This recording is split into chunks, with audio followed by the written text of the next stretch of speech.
Pois vamos hoje, sim, 15 de janeiro. Ontem no meu post eu falei 15 de janeiro, era 14. Mas não adianta, às vezes eu me passo feio, né? E o nosso tema segue sendo, na verdade, o núcleo do nosso tema é a questão do poder, né? Muitos teóricos se dedicam a essa questão. Niklas Luhmann é um grande teórico sobre o tema do poder, né? Como é que ele opera. Max Weber, né? Karl Popper e uma série de outros teóricos, que não é o nosso caso aqui para não perder muito tempo. E também, assim como os teóricos se dedicam a estudar as questões relativas ao poder, à política, ao trânsito de interesses, né? Ter interesse é algo muito legítimo. O problema é que nós tendemos a definir como interesses legítimos somente os nossos ou aqueles que dialogam com os nossos grupos, né? Sociais, econômicos, familiares, etc., pessoais. Mas não. Daí vem o tema da pluralidade, né? A possibilidade de que cada um possa expressar os seus interesses de forma socialmente aceitável. Essa é a questão. Como podem os interesses transitar pela sociedade de forma socialmente aceitável, sendo às vezes interesses rigorosamente antagônicos, né? Díspares. Desse tema, e é para um outro momento, é que surge, por exemplo, o postulado político da extrema-direita no mundo em atacar o judiciário. É daí que vem a necessidade política de ataque ao sistema judicial no mundo. Por quê? Porque cabe exatamente ao Poder Judiciário, no Estado moderno, estabelecer as regras de contenção, as regras de solução de litígios entre as pessoas que expressam interesses rigorosamente díspares. É possível, sim. Não há sociedade sem que este tipo de interesse opere. São interesses religiosos, econômicos, societais, etc., morais.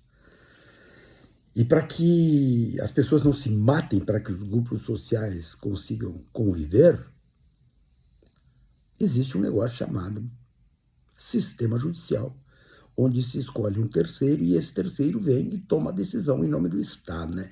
Roma, como é que Roma resolvia essa coisa, né? Roma tinha uma frase que era assim: Roma locuta, causa finitas. Se Roma falou, a causa terminou. Ou seja, se o Estado resolveu o problema, está resolvido. E as pessoas que obedeçam. Por isso, se criam determinados postulados, como, por exemplo, o monopólio da violência legal, do uso da violência legal pelo Estado. Somente o Estado pode sancionar, somente o Estado pode prender, somente o Estado pode, aspas, coagir. Por quê? Porque os interesses, eles trafegam de forma natural numa sociedade. É evidente que quando esses interesses operam, surgem determinadas postulações políticas que pretendem legitimar a expressão destes interesses. Notem, e sempre trago a Alemanha nazista como exemplo porque é muito importante revisitá-la. Os campos de concentração na Alemanha, Hitler foi eleito em 1933. Né? Os primeiros campos de concentração já surgem por ali.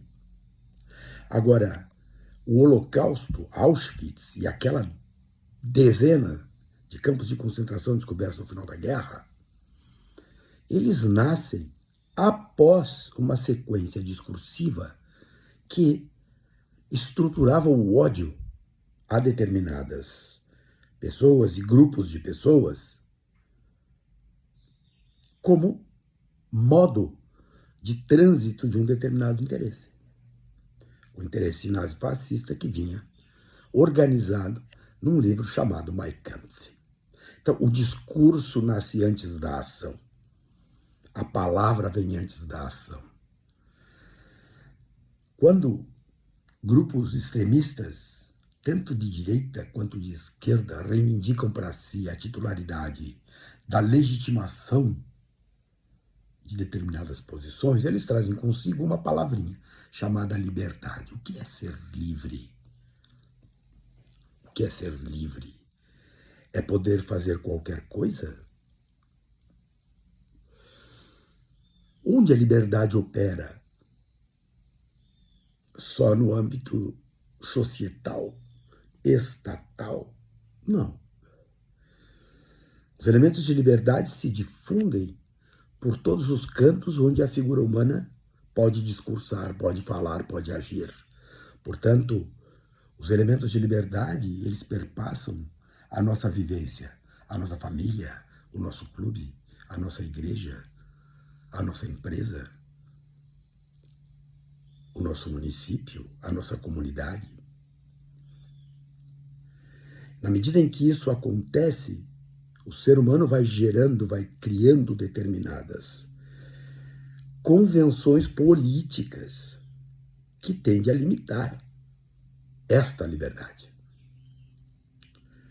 Até mesmo, notem, os teóricos liberais, eles vão dizer o seguinte: não é possível, sim, que as pessoas exerçam plenamente a sua liberdade.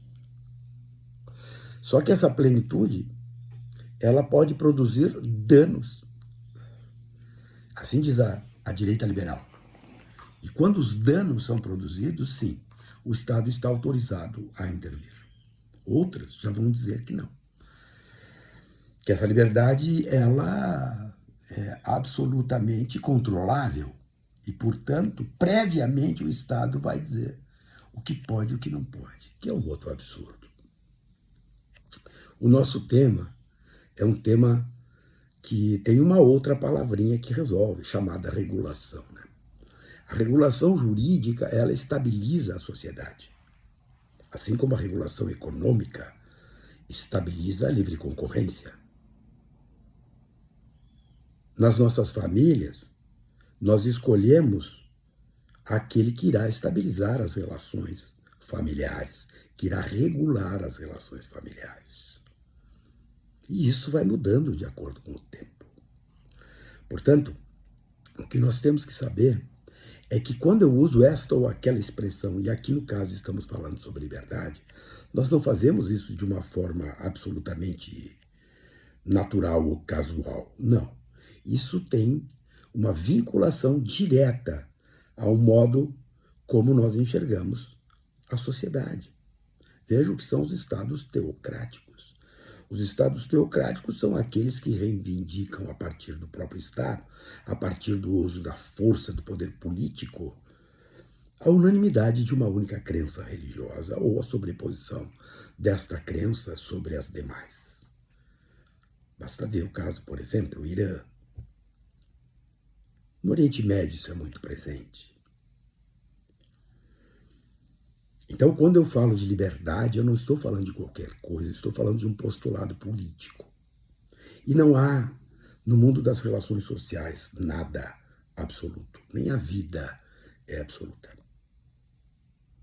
Porque se é verdade que existe a pena de morte, também é verdade que existe o direito à legítima defesa.